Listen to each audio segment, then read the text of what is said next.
Have you noticed your nervous system feels more on edge lately? Not just busy, but alert. Scanning your child's environment, paying closer attention than you used to. And part of that is because of what we are seeing in the world. Stories of abuse in places where children are meant to be safe, including schools and daycare. Ongoing conversations around cases like Jeffrey Epstein and questions about how systems fail to protect children, including infants and toddlers, and images of children affected by poverty and conflict, including what we are seeing in Gaza. And our system registers all of it, whether we consciously process it or not. For many moms, this creates a constant underlying question. Am I being intuitive or am I becoming fearful? Because these two can feel very similar, but they lead us in completely different directions. And getting this wrong has consequences. I'm Shelly Dalival, mom, a former healthcare worker, and someone learning how to raise a child with clarity in a time that often feels confusing. This is the Kali Yuga Compass, a space for moms who want to understand what's happening without fear and without the noise.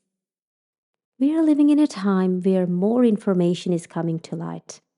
Stories of harm, of exploitation, of systems that failed to protect children. And as uncomfortable as it is, it's important to acknowledge it because for many moms, this creates a constant background question. Is my child safe? And this instinct is real. But if it's not grounded, it can turn into something else fear, constant scanning, second guessing everything. And that's where clarity starts to slip. Fear and intuition can both feel strong, but they move very differently. Fear is reactive, it builds quickly, it spirals, it asks, what if, over and over again. It pulls you forward before you've had time to think. Intuition is quieter. It doesn't rush. It doesn't try to convince you.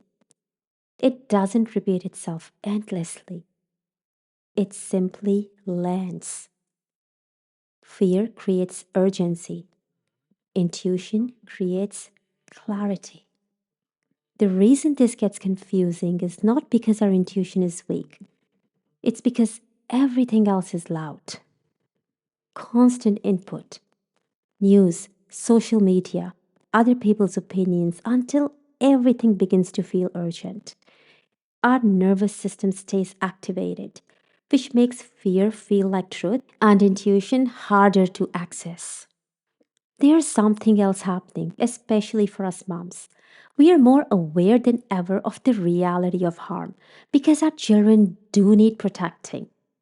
But when our system is constantly scanning, we can start seeing danger everywhere. And that's the shift from protection into fear. And fear doesn't make us clearer, it makes us reactive. I've noticed this in myself too. There are moments where I've felt that shift when I'm not just aware, I'm on edge. I remember one time we were out, and my daughter, she's 3, she wanted to cross the road on her own. And in that moment, I didn't pause. I reacted. I was sharp, firm in a way that didn't match the moment. And afterwards, I caught myself. Because the situation itself wasn't actually dangerous. But my response didn't come from what was in front of me. It came from everything I had been taking in, everything I'd been seeing. And I had to ask myself, was that intuition or was that fear spilling over? I could have been gentler and calmer when saying no to my daughter, but I was sharp and urgent. My intuition would have guided her, but my fear tried to control the moment. And we can't raise our children from a place of fear. Across traditions, there are warnings about times when what is most valuable is not protected. In some ancient texts, this is symbolized through demonic figures like Baal and Moloch.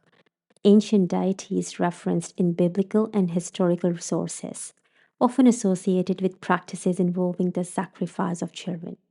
And this idea isn't limited to one tradition.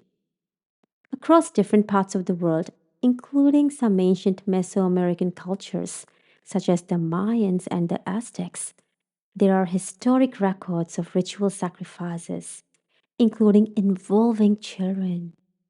These practices were often tied to beliefs about appeasing gods, maintaining order, or ensuring survival. But across traditions, the deeper pattern is consistent. Moments in history where what is most valuable was not protected. And when that pattern appears, it's not subtle. These stories were used as warnings about times when power, control, or systems override the protection of the most vulnerable. And today, with modern revelations, including cases like Jeffrey Epstein, many people are being confronted with uncomfortable realities around exploitation and the failure of systems to protect children. For many, including myself, this has amplified fear, and I'm slowly realizing we can't let these realities push us into panic. We have to let them sharpen our awareness. Because in times where trust in systems is questioned, our responsibility becomes personal. Not panic, not paranoia. Clear awareness is what we need to navigate this. So, how do we stay aware without becoming overwhelmed? We come back to our body because our body can tell the difference even when our mind is unsure. Fear feels like tightness, urgency, pressure, a need to act immediately. Intuition feels like stillness, clarity, a quiet, steady knowing. Even when something is serious, intuition does not panic. It stays clear. It guides. So, this isn't about becoming less aware, it's about becoming more precise. Pause before reacting. Even a few seconds can separate fear from intuition. Reduce unnecessary input. Not everything needs your attention because when your attention is constantly pulled outwards, your clarity weakens. And it's worth asking, what if the point of this constant bombardment is to keep us in panic all the time and disconnect us from our own discernment? Watch your body. If it feels contracted, pause. If it feels steady, that's your intuition talking to you. Stay connected to your children, not just physically, but emotionally, because often intuition shows up through subtle changes. And most importantly, don't override yourself. That quiet signal you feel, pay attention to it. It's there for a reason. There's one more layer to this. Because protection doesn't stop at our own home. Part of what's making this time feel heavy is the awareness that not all children are safe. And this can feel overwhelming because we can't fix everything. But we are not entirely powerless.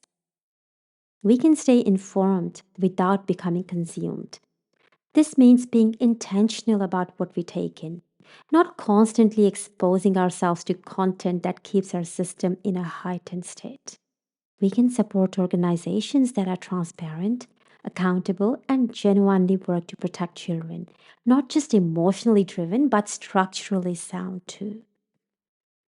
We can speak up when something doesn't feel right, not aggressively, not reactively, but clearly, because silence is often what allows harm to continue unnoticed. We can pay attention in shared spaces, schools, playgrounds, social environments, not from suspicion of everyone, but from awareness of what's happening around our children. And we can strengthen our own discernment by creating small pockets of stillness in our day. Because if our system is constantly overwhelmed, we won't be able to tell the difference between fear and intuition. We are not meant to live in fear, but we are meant to be aware, and there is a big difference. Fear overwhelms, awareness guides. Take a deep breath with me. Inhale, exhale. You don't need to get this perfect. You just need to stay clear when it matters. Because your clarity, not your fear, is what protects your children. I'm Shelly Dalival, and this is the Kali Yuga Compass.